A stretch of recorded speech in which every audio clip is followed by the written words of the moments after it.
Hello दोस्तों, मैं अजय राजपूत आपका हार्दिक स्वागत और अभिनंदन करता हूं।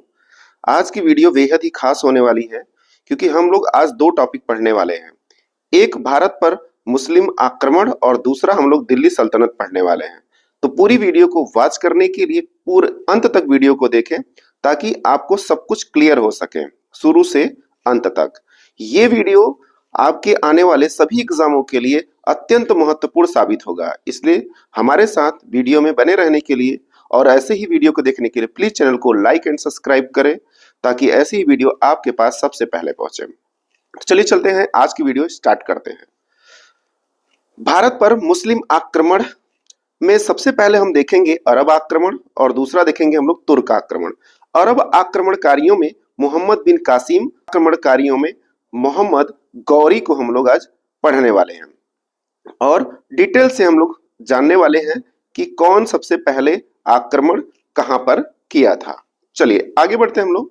भारत पर आक्रमण की बात करें, अरब आक्रमण की, तो सर्वप्रथम 711 ईस्वी में उबैदुल्ला नामक एक नेतृत्व में भारत पर अभियान किया गया जो सिंध पर किया गया था। कहां पर किया गया था? सिंध पर। किंतु यह पराजित हुआ और मारा गया। इसका अभियान जो था वो अनसक्सेसफुल रहा। दूसरा अभियान बुदैल के नेतृत्व में हुआ और यह भी असफल रहा।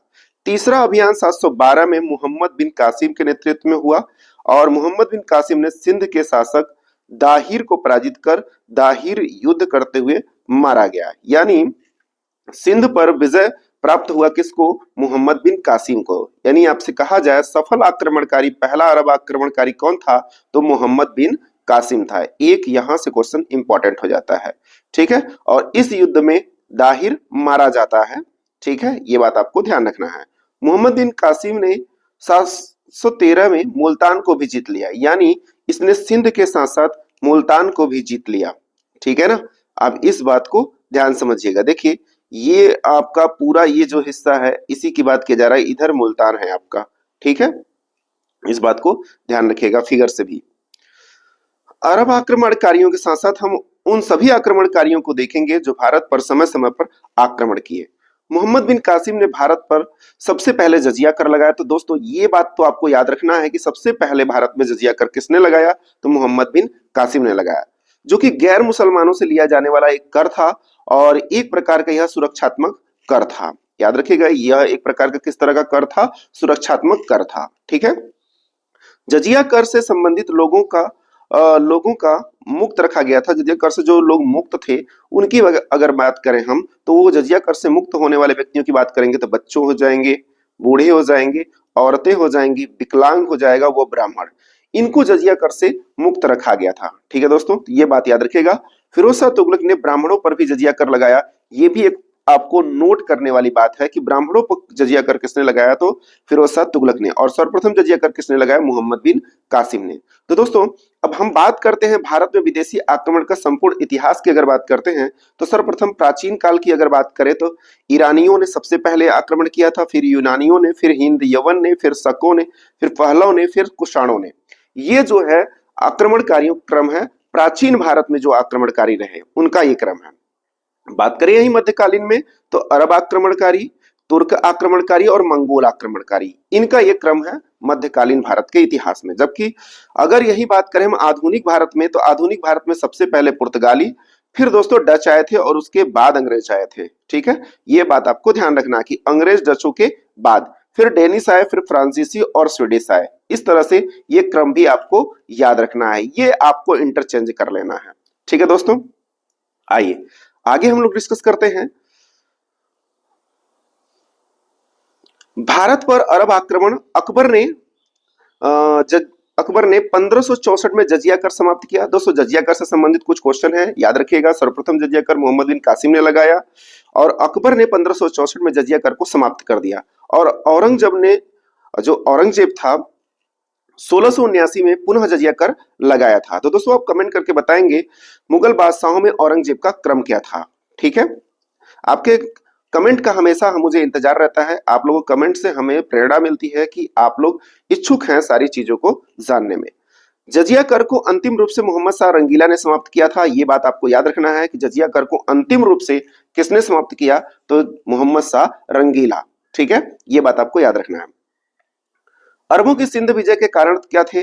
राजनीतिक कारण था, मुस्लिम राज्य का विस्तार करने के लिए। आर्थिक कारण क्या था? भारत समृद्ध देश था, अतः यहाँ अधिकार करके धन प्राप्त करना उनका आर्थिक कारण था, और इस्लाम धर्म का प्रसार करना भी उनका एक प्रमुख कारण था। तो अरबों के भारत पर आक्रमण करने के ये प्रमुख कारणों में से एक कारण हैं। आगे यही बात करते हैं, अब तुर्क आक्रमणकारियों की बात करते हैं। तो तुर्क चीन के उत्तरी पश्चिमी भाग में निवास करने वाले असभ्य और बर्बर जनजाति थी, जो 962 ईस्वी में अलप्तगीन नामक एक तुर्क सरदार ने गजनी साम्राज्य यानी यामिनी साम्राज्य को स्थापित करके इसकी राजधानी को गजनी बनाया था। क्या बनाया था? राजधानी को गजनी बनाया था। किसने इसको बनाया था? तो अलप्तगीन नामक एक तुर्क सरदार ने बनाया था। या आप बोल सकते हैं गजनी साम्राज्य, या बोल सकते हैं आप यामिनी साम्राज्य, जिसकी राजधानी गजनी हुआ करती थी। अलप्तगीन 962 से 977 ईस्वी तक रहा और इसने अपनी राजधानी गजनी बनाया। और अलप्तगीन के बारे में और बात करें तो इसने 1700 चुने हुए तुर्क अधिकारियों को नियुक्त किया। इसमें से इसने सुबुक्तगीन भी था। अलप्तगीन के बाद सुबुक्तगीन ही शासक बनेगा दोस्तों, इसलिए सुबुक्तगीन का नाम इसी 1700 तुर्क सरदारों में से एक आता है। ठीक है, ये बात याद रखिएगा आप लोग। आगे यही बात करते हैं आप सुबुक्तगीन की। तो सुबुक्तगीन का जो समय काल रहा है वो 977 से 997 ईस्वी तक रहा है। भारत पर पहला तुर्क आक्रमणकारी जो था वो सुबुक्तगीन था। कौन था? सुबुक्तगीन। अलप्तगीन ने भारत पर आक्रमण नहीं किया था, सुबुक्तगीन ने भारत पर आक्रमण किया था, यानी पहला तुर्क आक्रमणकारी सुबुक्तगीन है। ठीक है दोस्तों, याद रखेगा इसको। इसने 986 ईस्वी में पंजाब के शाही वंश के शासक जयपाल पर आक्रमण किया और उसे पराजित कर उसे जीत लिया। सुबुक्तगीन की मृत्यु के बाद इसके दो पुत्र अब्दुल कासिम महमूद और इस्माइल, ये दो पुत्र हुए।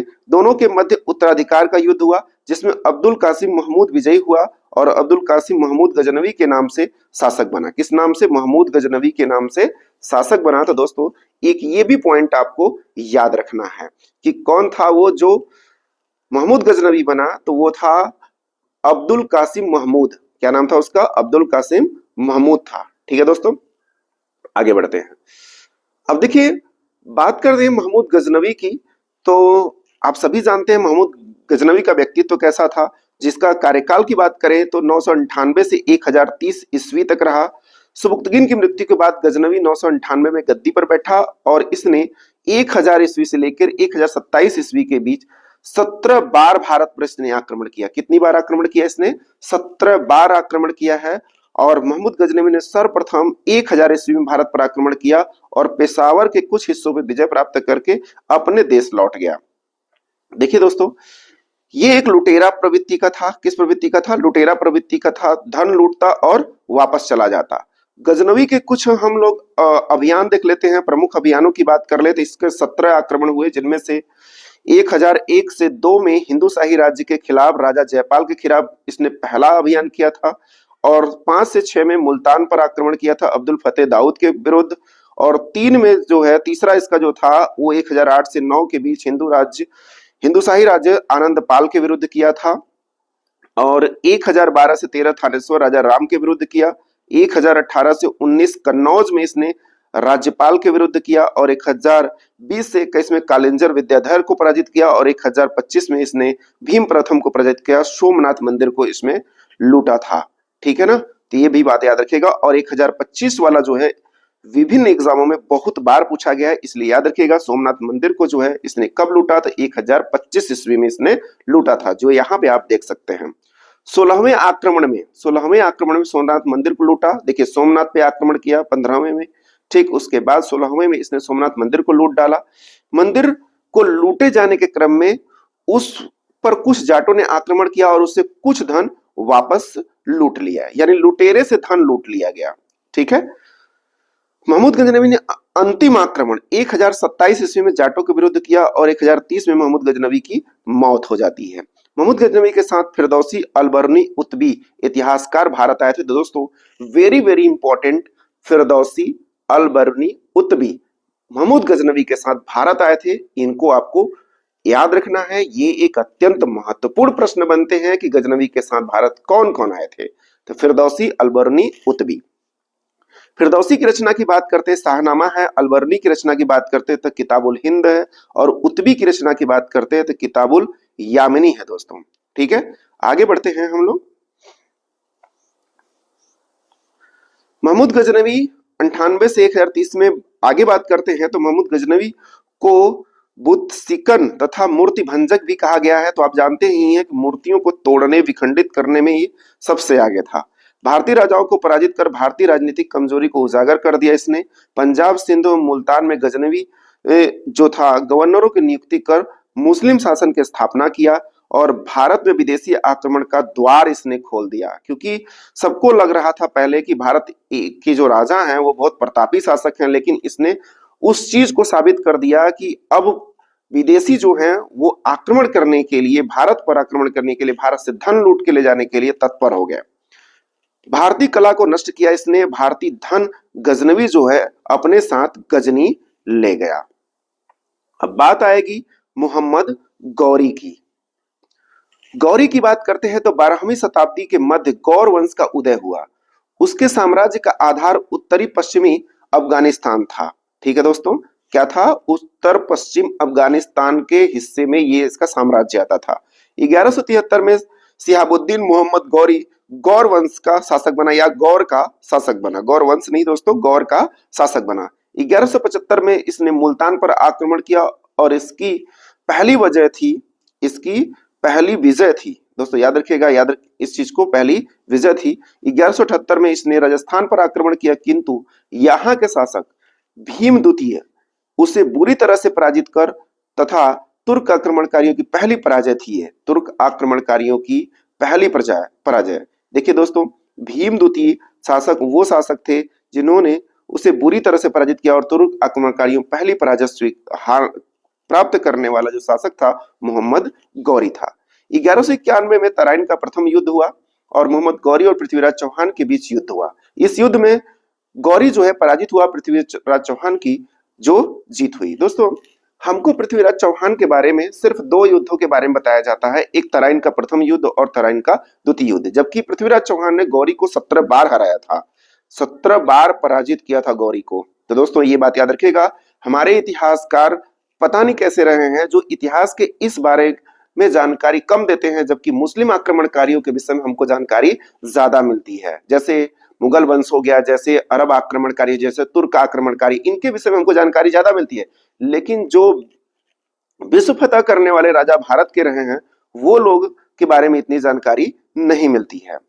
1192 में तराइन का द्वितीय युद्ध हुआ, जिसमें कि जयचंद जो निकला वो आस्तीन का सांप निकला, और उसने पृथ्वीराज चौहान की सारी खुफिया जानकारी मोहम्मद गौरी को सौंप देता है, जिससे पृथ्वीराज चौहान तराइन के द्वितीय युद्ध में हार जाते हैं और उन्हें बंदी बनाकर गजनी लेके चला जाता है। लेकिन याद रखिएगा दोस्तों, मोहम्मद गौरी ने जयचंद को भी बख्शा नहीं था। इतिहास गवाह है कि जिसने भी आतंकियों का, ऐसे लुटेरों का सहयोग किया है, वो खुद भी उसी से मारे गए हैं। उदाहरण आप देख सकते हैं, चाहे वो मुगल साम्राज्य में हो, चाहे आप तुर्क आक्रमणकारियों का हो। मुगल शासक में आप देखेंगे बाबर को जिसने आमंत्रित किया था, बाबर ने उन्हीं को मारा, और यहाँ पे जयचंद ने जिसको आमंत्रित किया गौरी को, जयचंद को भी 1194 के युद्ध में जो पराजित किया। दोस्तों आप लोग कमेंट करके बताएंगे 1194 में कौन सा युद्ध किसके बीच लड़ा गया था। ठीक है, मुझे आपके कमेंट का इंतजार रहता है।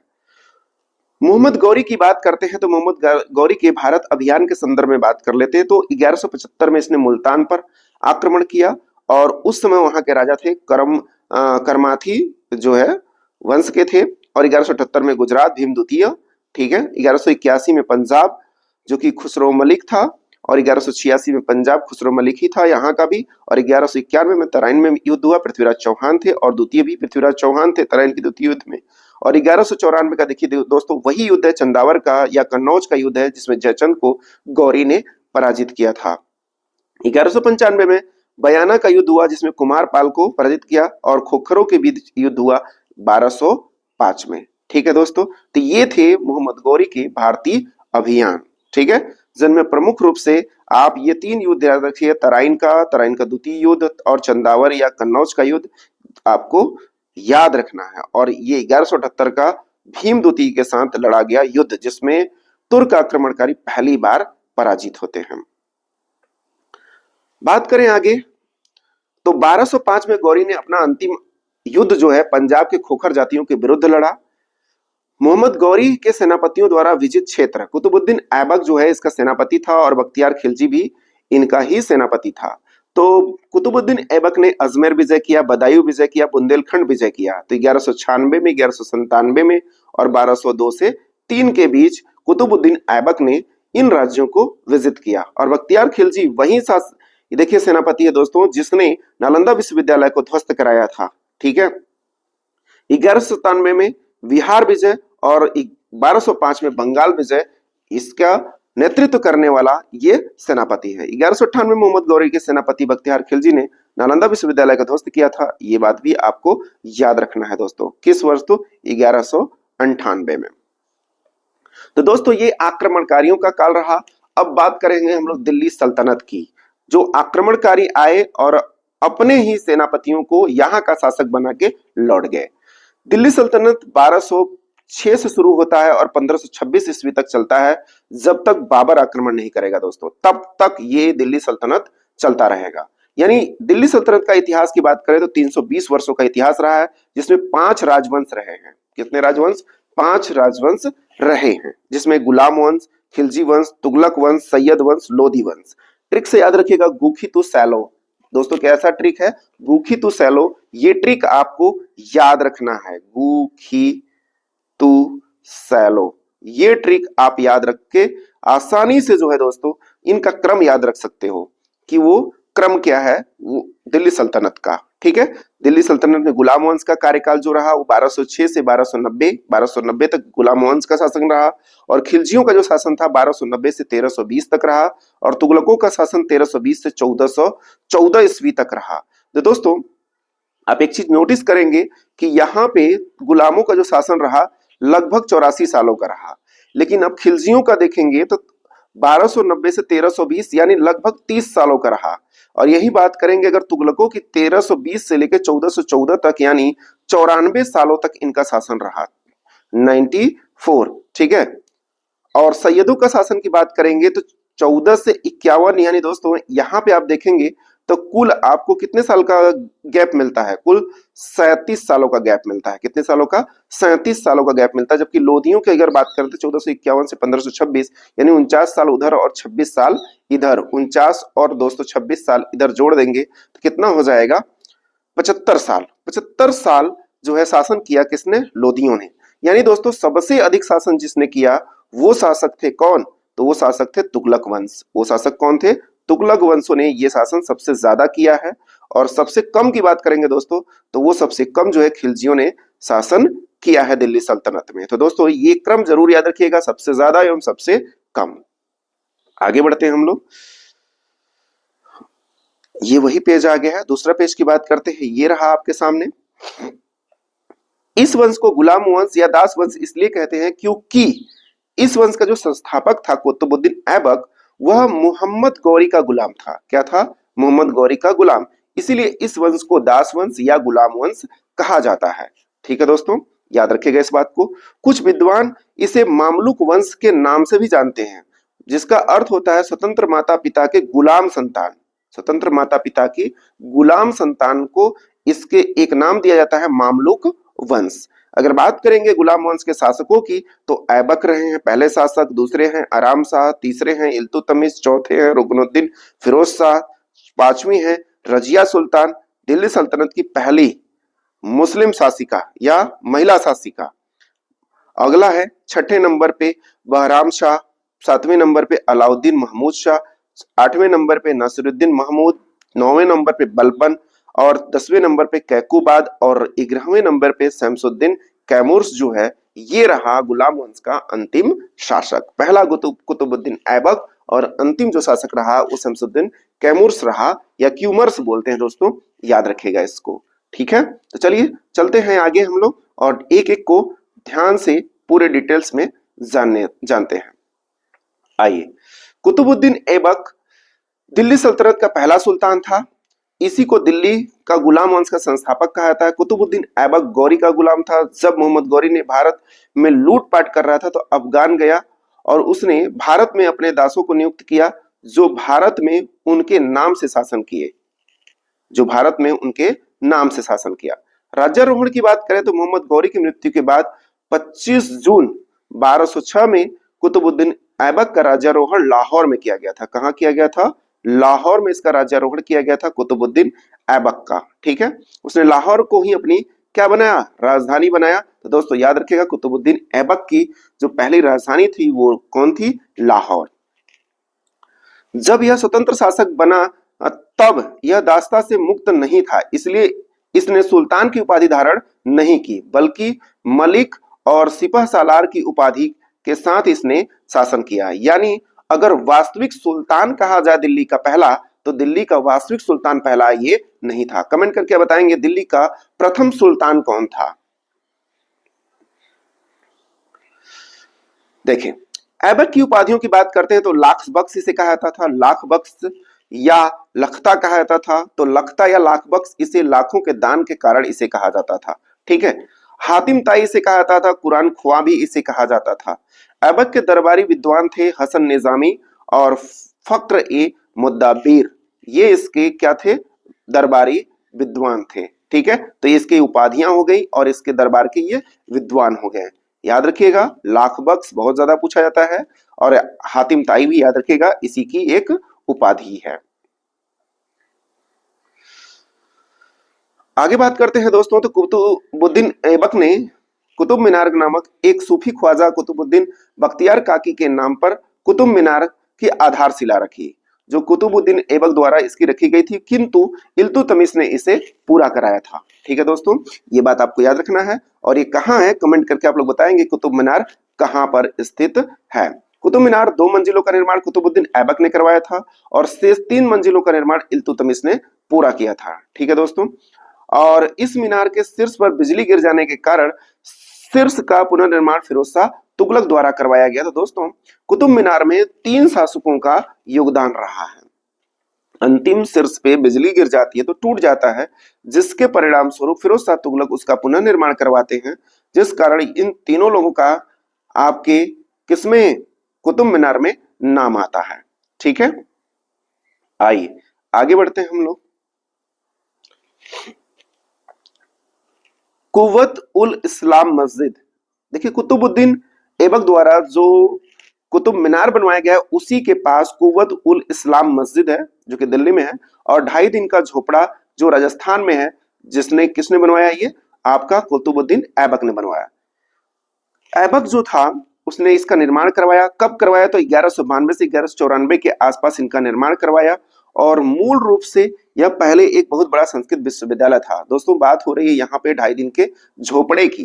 2.5 दिन का झोपड़ा जो था एक संस्कृत विद्यालय हुआ करता था, जिसे चौहान राजा विग्रह राज चतुर्थ ने यानी विसल देव ने बनवाया था। तो दोस्तों याद रखिएगा कि 2.5 दिन का झोपड़ा पहले विसल देव द्वारा या विग्रह राज चतुर्थ द्वारा एक संस्कृत विद्यालय बनवाया गया था, जिससे तोड़कर जो है क्या बनवा दिया गया? मस्जिद बनवा दिया गया, 2.5 दिन का झोपड़ा बनवा दिया गया।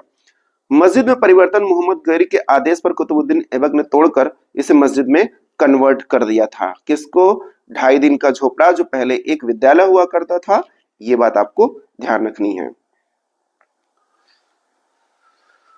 1210 ईस्वी में लाहौर के चौगान का खेल खेलते समय घोड़े से गिर जाने के कारण कुतुबुद्दीन ऐबक की मृत्यु हो जाती है। जिसे हम आज का पोलो कहते हैं, उस समय उसे चौगान कहा जाता था और उसी दौरान उसकी मौत हुई थी।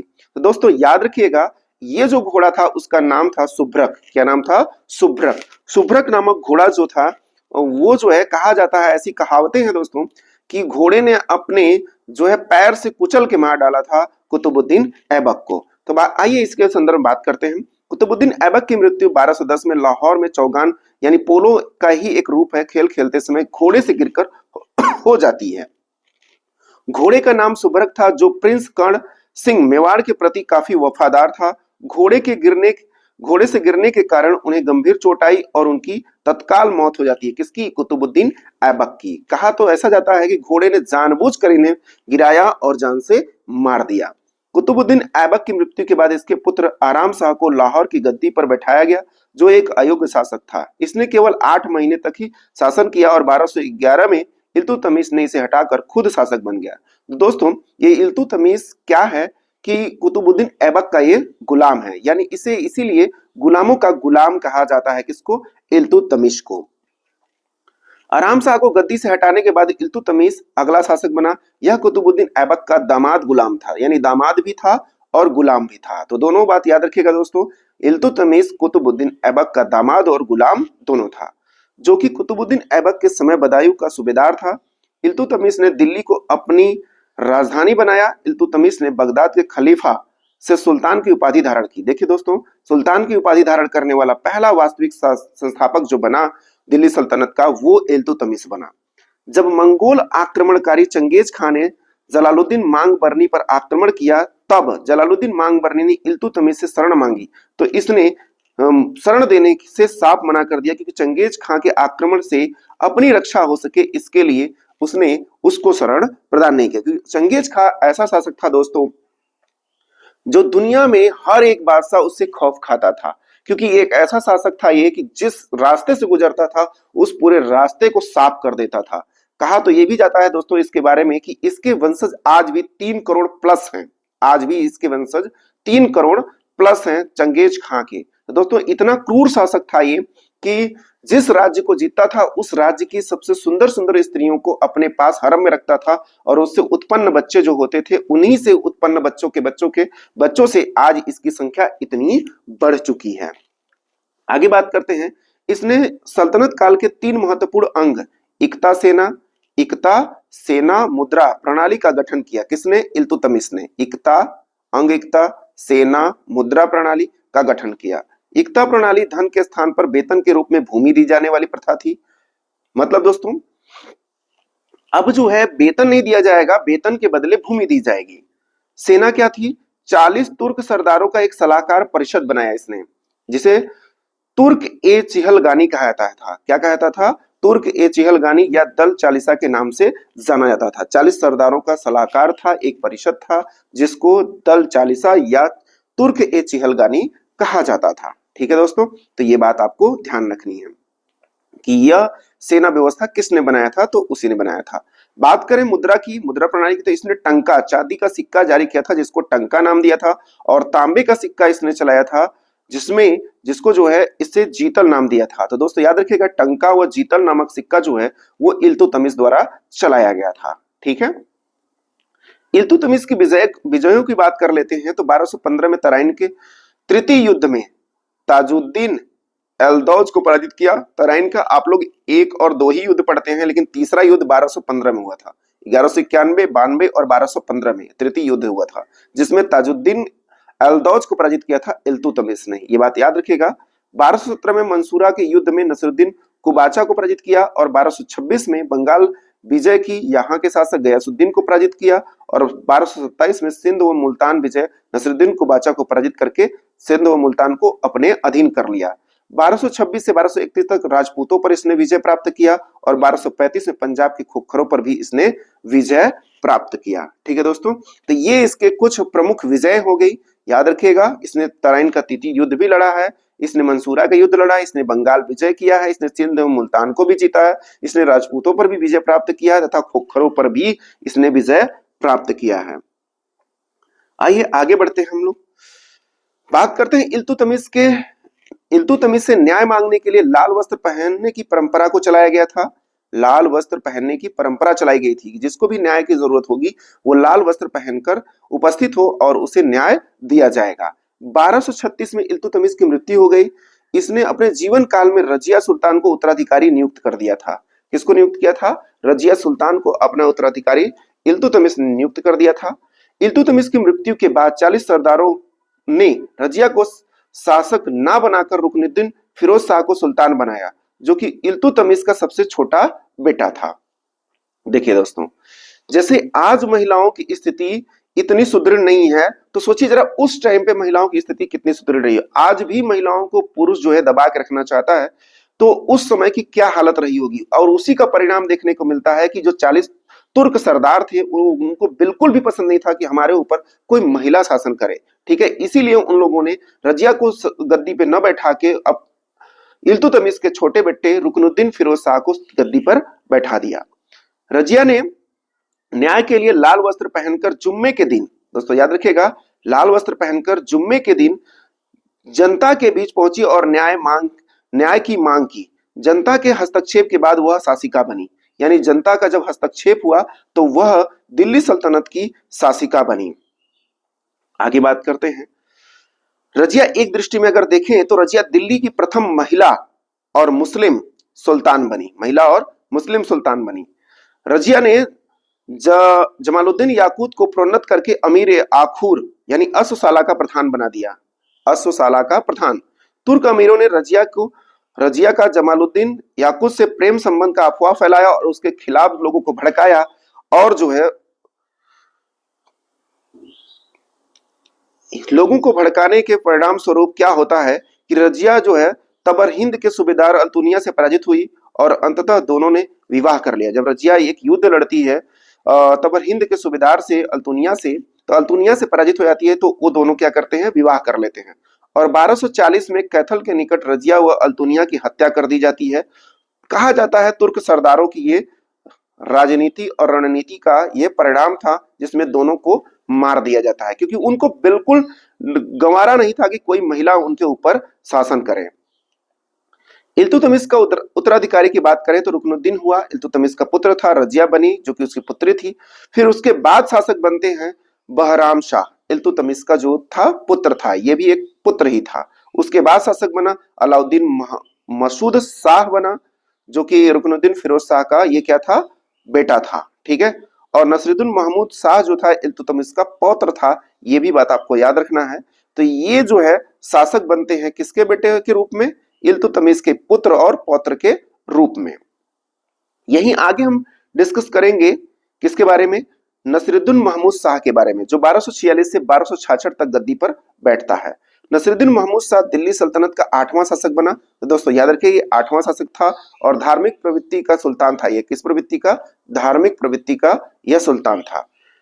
यह कुरान की प्रतियां लिखा करता था और टोपी सिलकर कुरान की प्रतियों को बेचकर अपना जीवन यापन करता था। ये एक ऐसा शासक था दोस्तों कि कुरान की लिपियों को लिखा करता था, प्रतियों को लिखा करता था और टोपी सिलकर अपना जीवन यापन करता था, ठीक है।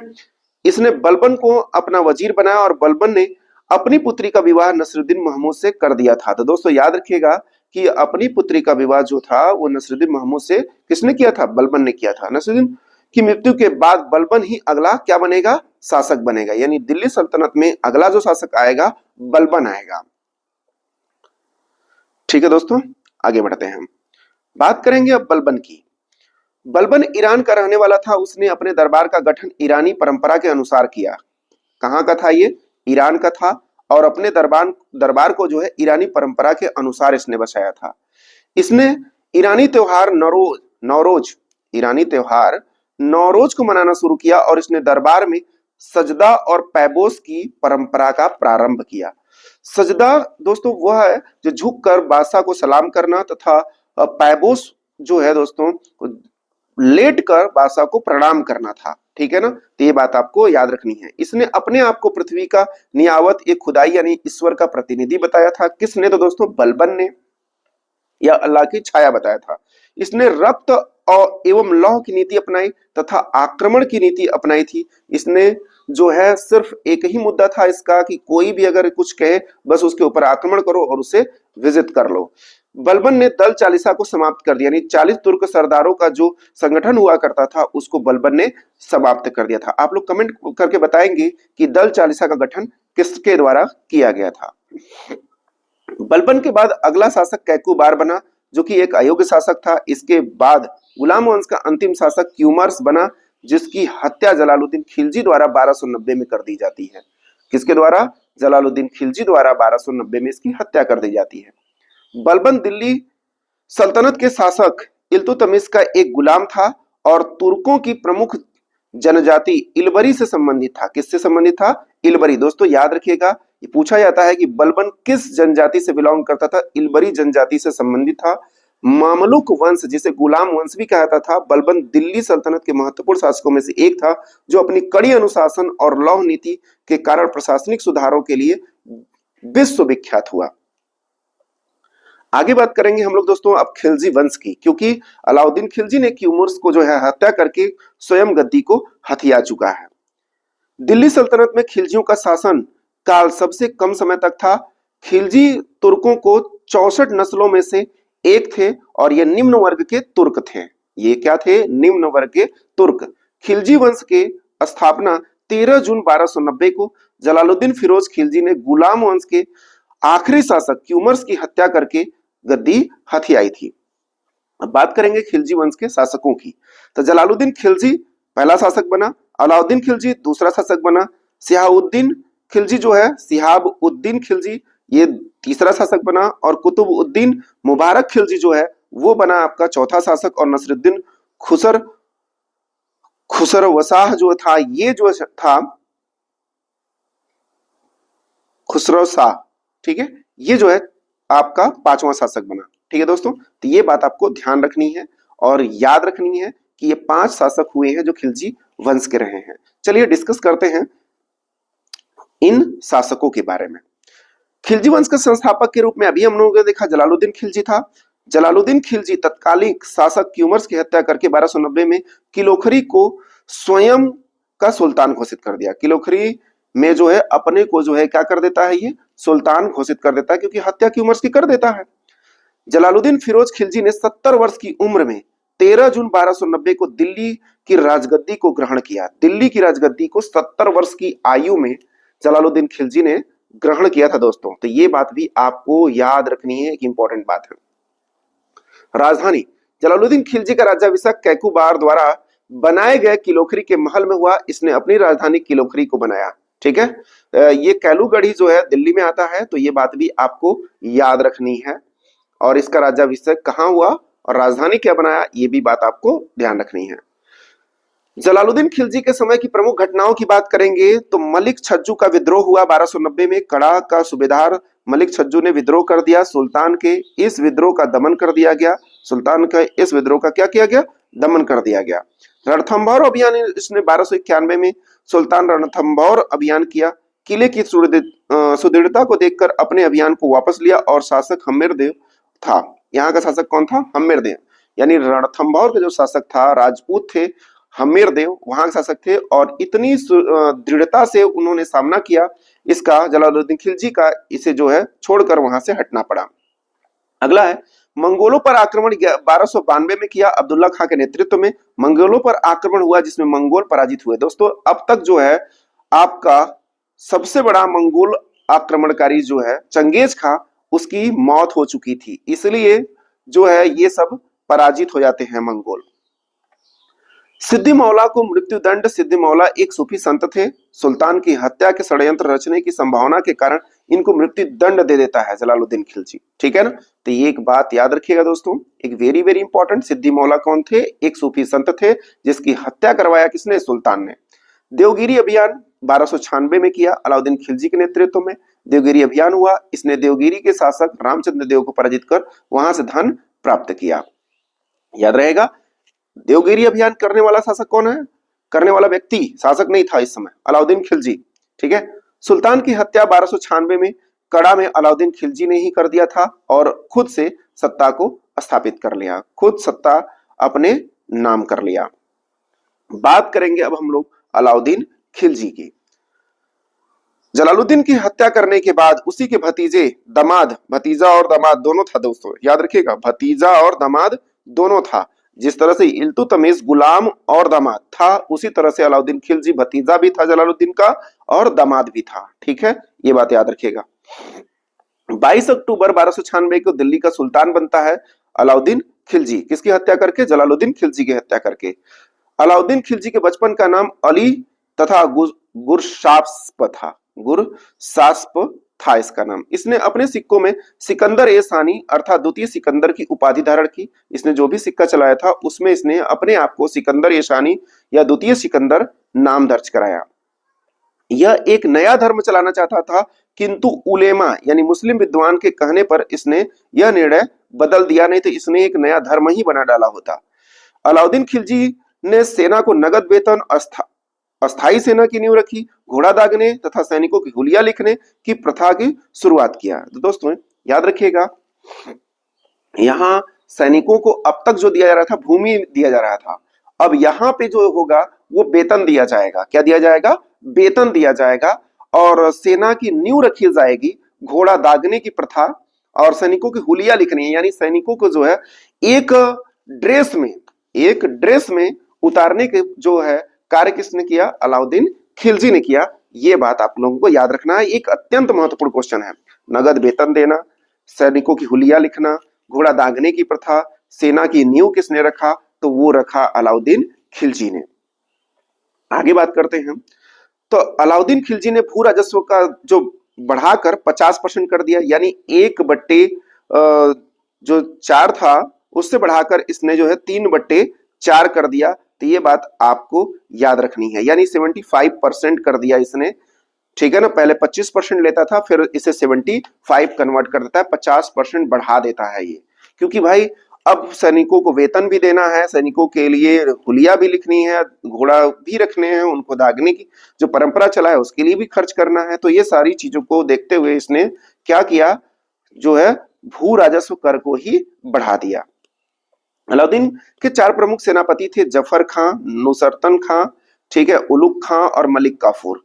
तो याद रखिएगा दोस्तों, ये सेनापति इसके आगे चल के इनसे प्रश्न बनते हैं एग्जाम में, तो आपको इनको याद रखना है। सबसे ज्यादा मलिक काफूर, उलुग खां, ठीक है ना।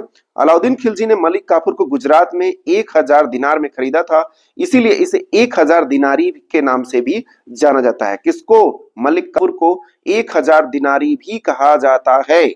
ये बात आप लोगों को याद रखनी है। अलाउद्दीन खिलजी के काल में मंगोल आक्रमण जो हुए, 1297 में कादर खां मंगोल नेता था, उलुग खां के नेतृत्व में सेना ने पराजित किया, ठीक है। और 1299 में सल्दी जफर खां के नेतृत्व में सेना ने पराजित किया। 1299 में कुतलुक ख्वाजा मंगोल नेता था और जफर खां ने इसे पराजित किया था। दोस्तों ये बात भी आपको ध्यान रखनी है। और कुछ और देख लेते हैं। चौथा है 1303 में तरगीवेग जो मंगोल आक्रमणकारी था, सल्तनत सेना ने इसे पराजित किया। और 1305 में अलीवेग आया, इसे मलिक काफूर जो था उसने पराजित किया, ठीक है। और तरतक में भी पराजित किया, और तरगीवेग को भी इसने पराजित किया। किसने? मलिक काफूर ने। और कुबक को पराजित करने वाला मलिक काफूर ही था दोस्तों। तो याद रखिएगा, इस तरह से इनको पराजित करने वाले शासक या सेनापति कौन थे। आगे बात करते हैं अलाउद्दीन खिलजी के समय के विद्रोह। 1301 में उसके विरुद्ध में 3 विद्रोह हुए। पहला विद्रोह था अकत खां का विद्रोह, दूसरा था उमर खां एवं मंगू का विद्रोह, तीसरा था हाजी मौला का विद्रोह। तो ये 3 विद्रोह हुए थे अलाउद्दीन खिलजी के समय में, ठीक है दोस्तों। तो ये बात आपको ध्यान रखनी है। एक सशक्त मजबूत गुप्तचर व्यवस्था की स्थापना की तथा बरी तथा मुन्हिया या जासूस की नियुक्ति किया इसने, ठीक है। थोड़ा सा ध्यान से सुनिए। एक सशक्त यानी मजबूत गुप्तचर व्यवस्था की स्थापना की तथा बरीद तथा मुनिया या जासूस नियुक्त किए, मतलब इन्होंने अलाउद्दीन खिलजी द्वारा जासूस की नियुक्ति भी की गई थी।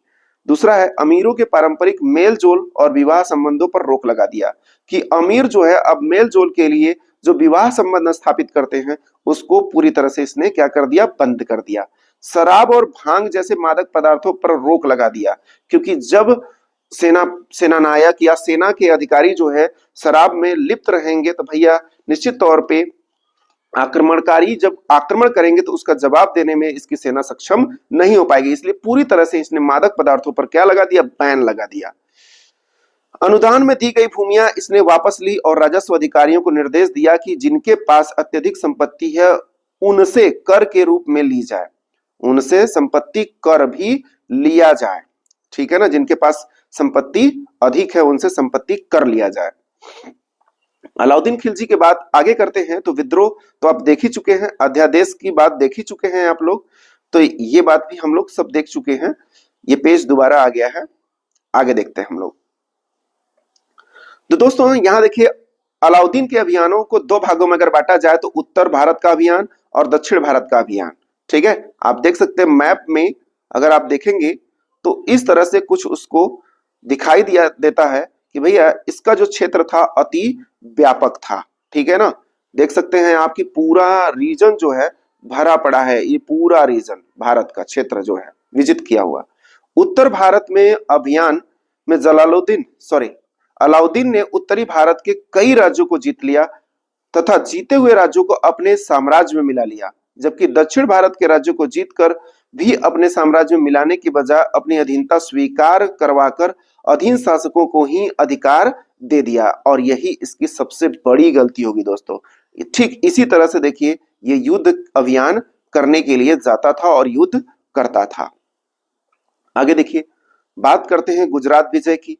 तो गुजरात विजय यहाँ इस समय का जो शासक था वो था कर्ण बघेला। 1299 में इसने गुजरात अभियान किया और कर्ण बघेला बिना युद्ध किए ही भाग गया और देवगिरी में रामचंद्र देव के यहाँ शरण ली। इस तरह गुजरात को दिल्ली सल्तनत में मिला लिया गया। यानी गुजरात को मिलाना काफी आसान रहा, किसके लिए? अलाउद्दीन खिलजी के लिए। इसका रणथंभौर अभियान की बात करते हैं तो यहाँ शासक जो था हम्मीर देव था। 1300 ईस्वी में जब रणथंभौर अभियान हुआ तब हम्मीर देव के मंत्री रणमल के विश्वासघात के कारण 1301 में अलाउद्दीन खिलजी ने इस किले को जीत लिया। दोस्तों याद रखिए, रणमल के विश्वासघात के कारण ही रणथंभौर जीत पाया था अलाउद्दीन खिलजी, नहीं तो जीत नहीं पाता। अब इसी संदर्भ में आगे अगर बात करते हैं तो चित्तौड़ विजय इसने किया। 1303 में चित्तौड़ अभियान किया। अलाउद्दीन ने रानी पद्मावती के लिए यहाँ अभियान किया था। यहाँ के राजा रतन सिंह को पराजित किया, किंतु रानी पद्मावती जो थी चित्तौड़ की महिलाओं के साथ जौहर कर लिया। तो दोस्तों आप दो चीज जानते होंगे, एक जानते होंगे जौहर, एक जानते होंगे आप लोग सती प्रथा। तो जौहर और सती प्रथा में डिफरेंस था दोस्तों। जौहर में क्या होता था कि जब देखती थी औरतें कि भाई अब जो यहाँ राज्य सुरक्षित नहीं है, तो सभी औरतें जो होती थी वहां की एक जलती हुई अग्नि में प्रवेश कर जाती थी और वहां अपना आत्मदाह कर लेती थी। जबकि सती प्रथा में पति के मर जाने के उपरांत पति के साथ ही चिता पर जला दी जाती थी, जिंदा जबरदस्ती। ठीक है दोस्तों, मैं आपको सती प्रथा की छोटी सी एक कहानी बताता हूं। जब पति मर जाता था तो जिसका पति मरा रहता था उस महिला को इतना नशीला पदार्थ पिलाया जाता था, धतूरा पिलाया जाता था। धतूरा दोस्तों, क्या सुना आपने? धतूरा, नशीले पदार्थ, धतूरे पिलाए जाते थे, जिसके कारण वो एकदम अस्वस्थ हो जाए। अस्वस्थ होने के बाद उसे ले जाकर चिते में साथ में बांध दिया जाता था पति के साथ और आग लगा दिया जाता था। दोस्तों चाहे व्यक्ति कितना भी नशे में हो, लेकिन जब त्वचा जलेगी उसकी तो सारा नशा धरा का धरा रह जाता है। व्यक्ति तड़पड़ा छपटिया के जो है अपनी प्राणों को त्याग देता था और उसकी जो उस टाइम पे आवाज निकलती थी, उसकी आवाज को दबाने के लिए लोग नगाड़ों को बजाते थे ताकि उसकी आवाज सुनाई ना दे। और जितना तेज वो आवाज करती थी उससे कहीं अधिक वेग से नगाड़ा बजाया जाता था ताकि उसकी आवाज को दबाया जा सके। सोचिए जरा कितना ज्यादा जो है महिलाओं पे इस तरह का अत्याचार हुआ है। क्या उनका जीने का अधिकार नहीं था जो जिनको जबरदस्ती जला दिया गया? आप लोग कमेंट करके बताएंगे सती प्रथा समाप्त करने के लिए कौन सा गवर्नर जनरल जिम्मेदार है। ठीक है ना? या जिम्मेदार दोस्तों कहना सही नहीं होगा शब्द, यहाँ एक उचित शब्द इस्तेमाल करना चाहिए कि कौन इसको खत्म किया। एक कुरीति है दोस्तों, ये क्या है? कुरीति है जिसको समाप्त किया गया। तो देख सकते हैं रानी पद्मावती जो है कितनी सुंदर थी। आप इस बात से समझ सकते हैं ये उन्हीं की फोटो है लगी हुई कि वो बहुत ही सुंदर थी। इसी से प्रेरित होके यह अभियान किया था चित्तौड़ का। बात कर रहे हैं मालवा विजय की। मालवा विजय 1305 ईस्वी में हुआ। इस समय यहाँ का शासक था महल देव। क्या नाम था? महलक देव। 1305 में मालवा अभियान हुआ। तो दोस्तों मालवा महलक देव आसानी से याद किया सकता है, जिसमें महलक देव पराजित हुआ और मालवा को सल्तनत में मिला लिया गया। ठीक है दोस्तों, चलिए आगे बढ़ते हैं हम लोग। इसके दक्षिण अभियान की बात कर लेते हैं। दक्षिण अभियान में इसने क्या किया उसकी भी बात कर लेते हैं। इस समय देवगिरी का शासक रामचंद्र देव था। 1307 में मलिक काफूर ने देवगिरी पर आक्रमण किया और रामचंद्र को परिवार सहित दिल्ली भेज दिया गया। रामचंद्र देव यहाँ पर 6 महीने तक रहा और अपनी एक पुत्री का विवाह सुल्तान के साथ कर दिया। सुल्तान ने इसे 1 लाख स्वर्ण मुद्रा एवं राय राया की उपाधि प्रदान किया। किसको? रामचंद्र देव को। ठीक है, क्योंकि इसने अपनी ही पुत्री का विवाह किसके साथ कर दिया? सुल्तान के साथ कर दिया था। ठीक है, आइए तेलंगाना अभियान की बात करते हैं। तेलंगाना का शासक जो था प्रताप रुद्रदेव द्वितीय था। इसकी राजधानी वारंगल थी। प्रताप रुद्रदेव द्वितीय की राजधानी जो थी वारंगल थी और युद्ध में पराजित होने के बाद प्रताप रुद्रदेव ने जो है बहुत से उपहार के साथ सुल्तान की अधीनता स्वीकार कर लिया। मतलब प्रताप रुद्रदेव द्वितीय से उपहार के साथ सुल्तान की अधीनता स्वीकार करके सब खत्म हो गया यहाँ से। होयसल राज्य का आक्रमण, होयसल राज्य का आक्रमण। इस समय यहाँ का जो शासक था वो बल्लाल देव तृतीय था। क्या नाम था? वीर बल्लाल देव तृतीय। आप लोग दोस्तों याद रखिएगा, बाहुबली फिल्म में बल्लाल देव आप सुने होंगे नाम, ठीक है, तो उसी के नाम से वो प्रेरित नाम है, ठीक है। इसकी राजधानी जो हुआ करती थी द्वार समुद्र थी। इसने सुल्तान की अधीनता स्वीकार कर लिया, जिसके कारण आसानी से होयसल राज्य पर भी सुल्तान का क्या हो गया? अधिकार हो गया। दक्षिण की बात आगे करते हैं तो पांड्य राज्य पर आक्रमण 1311 में किया इसने। यहाँ का शासक वीर पांड्य था और इसकी राजधानी मदुरई थी दोस्तों। इसीलिए कहा जाता है पांड्यों की राजधानी क्या थी? मदुरई थी। क्या थी? मदुरा या मदुरई, ठीक है, इस बात को याद रखिएगा। 1311 में मलिक काफूर ने मदुरा पर आक्रमण किया या मदुरई पर आक्रमण किया, लेकिन वीर पांड्य इसके हाथ नहीं लगा। यहाँ इसने भीषण लूटपाट किया और दक्षिण का यही एक राजा था जिसने अलाउद्दीन खिलजी की अधीनता स्वीकार नहीं किया था। तो वो राजा कौन था? वीर पांड्य। कौन था? वीर पांड्य राजा था, जो मदुरई इसकी राजधानी थी, याद रखिएगा, और पांड्य वंश का यह शासक था, ठीक है ना। इसको भी आप लोगों को याद रखना है। भीषण युद्ध हुआ लेकिन फिर भी पांड्य पराजित नहीं हुआ, ठीक है। आगे बात करते हैं, अलाउद्दीन खिलजी ने बाजार नियंत्रण नीति क्यों लागू की? इस संदर्भ में बनी उल्लेख बर्नी जो है, बर्नी नामक एक कवि ने उल्लेख किया है, एक इतिहासकार ने उल्लेख किया है कि बाजार नियंत्रण नीति सेना के सुविधा के अनुसार लागू की गई थी। किसके अनुसार? सेना की सुविधा के लिए लागू की गई थी। बाजार नियंत्रण दो सिद्धांतों पर आधारित थी। वो दो सिद्धांत कौन थे? उत्पादन लागत के आधार पर वस्तुओं का मूल्य निर्धारण, यानी उत्पादन लागत जो लगेगा उसी के आधार पर उसकी बिक्री मूल्य निर्धारित की जाएगी। बाजार में आम जरूरत की वस्तुओं की कमी न हो जाए, इसके लिए इसने नियंत्रण स्थापित करवाया।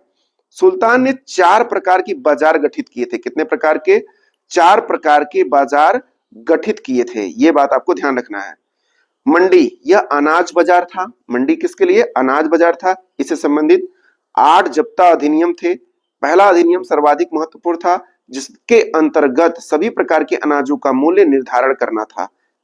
मंडी में सभी मूल्यों का निर्धारण कौन करता था? वो सुल्तान के अधिकारी करते थे। और आगे बात करते हैं तो सभी प्रकार के अनाज मूल्य निर्धारण हो गया।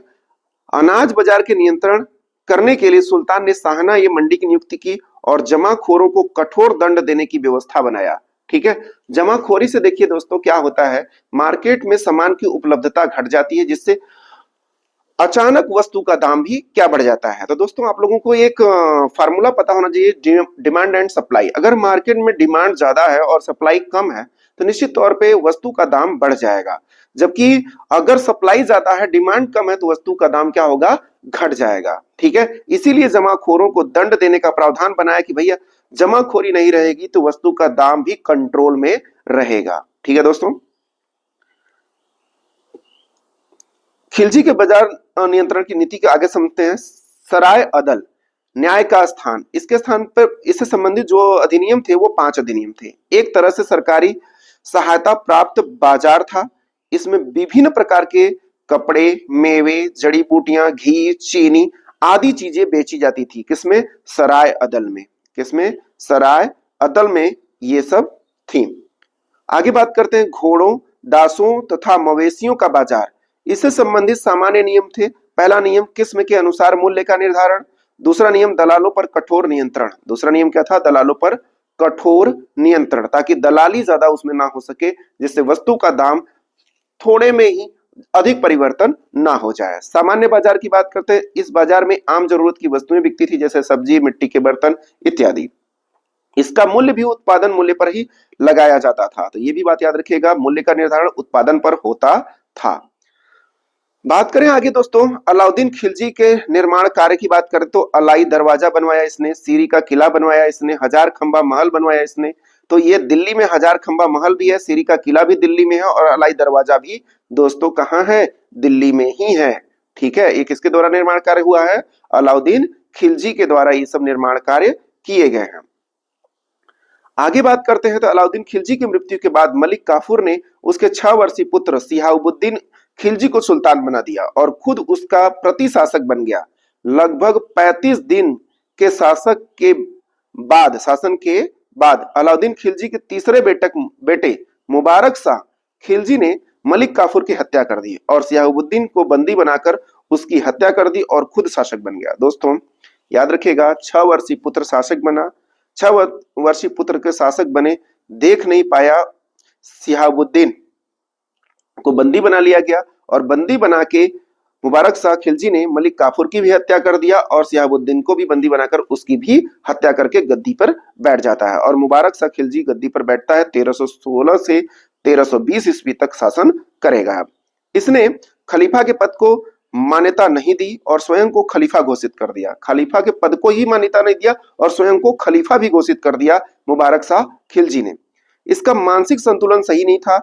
यह दरबार में कभी कभी महिलाओं के वस्त्र पहनकर और कभी कभी निर्वस्त्र दरबार में आ जाता था। दोस्तों मुबारक शाह खिलजी था, कभी कभी महिलाओं के कपड़े, कभी कभी बिना कपड़े के ही दरबार में उछलने कूदने लगता था। यानी ये मंद बुद्धि का एक शासक था।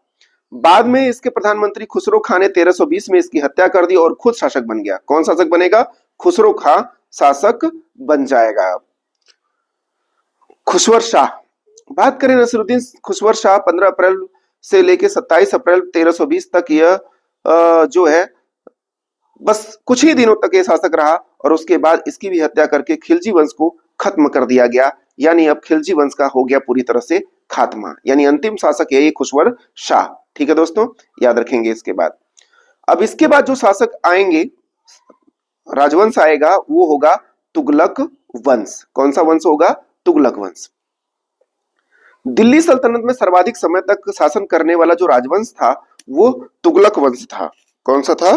तुगलक वंश था। इस वंश का संस्थापक गाजी मलिक यानी गयासुद्दीन तुगलक था। इस वंश का जो संस्थापक था वो गाजी मलिक कह लीजिए या गयासुद्दीन तुगलक था।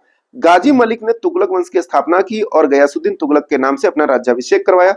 कृषि के विकास के लिए इसने नहरों का निर्माण करवाया। संभवतः यह दिल्ली का ऐसा पहला सुल्तान था जिसने नहर निर्माण करवाया था। इसने डाक व्यवस्था को श्रेष्ठ तीव्रगामी भी बनवाया था। ये बात भी आपको ध्यान रखना है। कुछ और पॉइंट हैं यहाँ देख सकते हैं। तुगलक वंश के जो शासक रहे हैं वो गयासुद्दीन तुगलक रहा है, मोहम्मद बिन तुगलक दूसरे रहे हैं, फिरोज शाह तुगलक तीसरे रहे हैं, नुसरत शाह जो है चौथे रहे हैं और पांचवें नसरुद्दीन महमूद तुगलक रहे हैं। तो दोस्तों इस तरह से ये तुगलक वंश के कुछ महत्वपूर्ण शासक रहे हैं, उन्हीं के बारे में हम लोग आगे पढ़ेंगे। ठीक है, चलिए शुरू करते हैं हम लोग तुगलक वंश में गयासुद्दीन तुगलक के कार्य से। इसने लगान के रूप में उपज का 1/10 से 1/12 हिस्सा लेने का आदेश जारी किया। मतलब 1/10 जहां ले रहा था वहां 1/12 लेने का आदेश कराया। ठीक है, गयासुद्दीन ने अमीरों की भूमि पुनः लौटा दिया। गयासुद्दीन ने अमीरों की भूमि क्या किया? पुनः लौटा दिया। इसने सिंचाई के लिए कुएं व नहरों का निर्माण करवाया। सिंचाई के लिए किसका निर्माण करवाया? कुएं व नहरों का। दोस्तों ये वह पहला शासक था जिसने सिंचाई के लिए नहरों का निर्माण कराया था। अलाउद्दीन खिलजी द्वारा चलाई गई घोड़े के दागने की प्रथा, चेहरा प्रथा प्रभावी तरीके से लागू किया। मतलब उस चीज को, घोड़ा दागना और हुलिया लिखने की जो प्रथा थी उसको प्रभावी तरीके से लागू किया। ठीक है ना, ये बात भी आपको ध्यान रखना है। यानी खिलजी वंश का कार्य जो है तुगलक वंश में भी हुआ है, उसको अपनाया गया है। सैन्य अभियान की बात करते हैं तो तेलंगाना विजय, जूना खां के नेतृत्व में इसकी सेना ने तेलंगाना पर विजय प्राप्त किया और इसी के बाद जूना खां का नाम मोहम्मद बिन तुगलक पड़ गया था। क्या बन गया? पड़ गया, जूना खां का नाम मोहम्मद बिन तुगलक पड़ गया था। तिरहुती विजय, मंगोलों पर विजय, उसके बाद जूना खां के नेतृत्व में इसने मंगोलों पर विजय प्राप्त किया। उसके बाद गयासुद्दीन तुगलक के खुद के नेतृत्व में बंगाल अभियान किया और यह बंगाल से वापस आ रहा था तो इसने सूफी संत निजामुद्दीन औलिया के पास संदेश भेजा कि दिल्ली को छोड़ दें। इसके जवाब में निजामुद्दीन औलिया ने एक शब्द कहा था। क्या कहा था? हुनूज दिल्ली दुरस्त, अर्थात हुजूर दिल्ली अभी दूर है। दोस्तों याद रखिएगा दोनों शब्द, दिल्ली अभी दूर है को हुनूज दिल्ली दुरस्त कहा गया है। ठीक है ना, तो ये बात याद रखिएगा। और किसने कहा? निजामुद्दीन औलिया ने कहा। ठीक है ना, ये बात याद रखिएगा। आगे बात करते हैं हम लोग। तो गयासुद्दीन तुगलक बंगाल अभियान से लौट रहा था तो लौटते समय तुगलकाबाद से 8 किलोमीटर की दूरी पर अफगानपुर में एक महल में सुल्तान गयासुद्दीन के प्रवेश करते ही वह महल गिर गया, जिसमें वह दबकर उसकी 1325 में मौत हो गई थी। गयासुद्दीन का मकबरा जो है वो तुगलकाबाद में है। तो ये बात याद रखिएगा कि तुगलकाबाद में किसका मकबरा है, तो इस तरह का कुछ मकबरा है उसका, कहाँ है, तुगलकाबाद में है। ठीक है, कमेंट करके बताएंगे ये तुगलकाबाद कहाँ पर स्थित है। आगे हम लोग बात करते हैं अब, क्योंकि राजा बनेगा मोहम्मद बिन तुगलक। कौन बनेगा? मोहम्मद बिन तुगलक। गयासुद्दीन की मृत्यु के बाद जोना खां यानी मोहम्मद बिन तुगलक 1325 से 1351 मोहम्मद बिन तुगलक के नाम से दिल्ली की गद्दी पर बैठा। मोहम्मद बिन तुगलक दिल्ली के सुल्तानों में सर्वाधिक विद्वान था, सर्वाधिक विद्वान था। याद रखिएगा, दिल्ली के सभी सुल्तानों में सर्वाधिक विद्वान था, लेकिन इसकी सनक भरी योजना के कारण स्वप्नशील, पागल एवं रक्त पिपासु कहा जाता है। किसको? मोहम्मद बिन तुगलक को। देखिए दोस्तों, यह शेख अलाउद्दीन का शिष्य भी था। याद रखिएगा, मोहम्मद बिन तुगलक किसका शिष्य था? शेख अलाउद्दीन का यह शिष्य था। और यही वो जोना खां है जिसके नाम पर जौनपुर नगर को बसाया गया था दोस्तों। और जौनपुर नगर में सर्कियों ने एक शाही ब्रिज बनवाया है। किस जौनपुर नगर को जो है सिराज हिंद भी कहा जाता है दोस्तों। तो सिराज हिंद इसे क्यों कहा जाता है? तो सबसे पहले ये प्रश्न आता है कि सिराज हिंद इसे कहा क्यों जाता है? क्योंकि सिराज जो है एक शहर है, वो ईरान में पड़ता है। कहाँ पड़ता है? ईरान में पड़ता है। तो वो शहर जो है ईरान का सांस्कृतिक और शैक्षणिक केंद्र हुआ करता था। क्या हुआ करता था? सांस्कृतिक और शैक्षणिक केंद्र हुआ करता था। और जौनपुर भी भारत में कुछ इसी तरह का सांस्कृतिक और शैक्षणिक केंद्र हुआ करता था, जिसके कारण इसे भारत में सिराज ए हिंद कहा जाता था दोस्तों। और सिराज ए हिंद की संज्ञा जो है दोस्तों शाहजहां ने दिया था। किसने दिया था? शाहजहां ने इसे सिराज ए हिंद की संज्ञा दिया था। जौनपुर शाही जो शाही सर की शासक थे, उनके लिए ये जाना जाता है। काफी प्रसिद्ध था ये इनके लिए, क्योंकि इन्होंने ही सर्वाधिक समय तक यहाँ शासन किया है। ये वो रहा आपका शाही ब्रिज, जो जौनपुर का शाही ब्रिज है। ठीक है दोस्तों, तो ये क्वेश्चन भी एक अत्यंत महत्वपूर्ण क्वेश्चन है कि शाही ब्रिज कहाँ है, सिराज ए हिंद कहाँ, सिराज ए हिंद किसे कहा जाता है? तो भारत का सिराज ए हिंद जो है जौनपुर को कहा जाता है। ठीक है दोस्तों, याद रखिएगा जौनपुर कहाँ पड़ता है, आप लोग कमेंट करके बताएंगे कि जौनपुर किस राज्य में पड़ता है। अगला क्वेश्चन है, आगे देखते हैं हम लोग। मोहम्मद बिन तुगलक की जो प्रशासनिक योजनाओं का क्रम है वो क्या रहा? इसने दोआब पर कर लगाया। दोस्तों आप सबसे पहले ये जान लीजिए दोआब कहते किसे हैं। दो नदियों के बीच की जो उपजाऊ भूमि होती है दोस्तों ना, उसे दोआब कहते हैं। उसे क्या कहते हैं? दोआब कहते हैं। कमेंट करके बताएंगे आप लोग डेल्टा किसे कहते हैं, डेल्टा किसे कहते हैं। इसने राजधानी परिवर्तन किया, इसके कार्य में राजधानी परिवर्तन भी आता है। प्रतीक मुद्रा यानी सांकेतिक मुद्रा को भी जारी किया इसने। खुरासान अभियान इसने किया।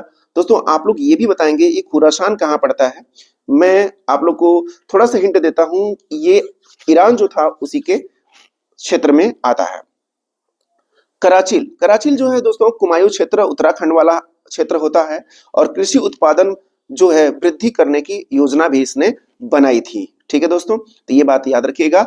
अगर बात करें खुरासान क्षेत्र के विस्तार की, तो ये ईरान में, अफगानिस्तान में, तुर्कमेनिस्तान में, उज्बेकिस्तान में, तजाकिस्तान के क्षेत्रों में ये फैला हुआ एक विशेष क्षेत्र हुआ करता था। ठीक है ना, याद रखिएगा इसको। आगे डिस्कस करते हैं दोआब में कर वृद्धि योजना। मोहम्मद बिन तुगलक राज्य की आय को बढ़ाना चाहता था, इसलिए करों में वृद्धि की योजना बनाई। और देखिए इसका एक कह सकते हैं इसके ऊपर एक मुसीबत ही आन पड़ी है ये, और कुछ है नहीं इसका। या कह सकते हैं कि इसका जो नियम जब जब इसने बनाया, इस पे कोई ना कोई ऐसी प्राकृतिक आपदा या कोई अन्य चीजें आन पड़ी, जिसके कारण इसकी सभी योजनाएं क्या रही? विफल रही। उसी का परिणाम हमें दोआब में कर वृद्धि को देखने को मिलता है।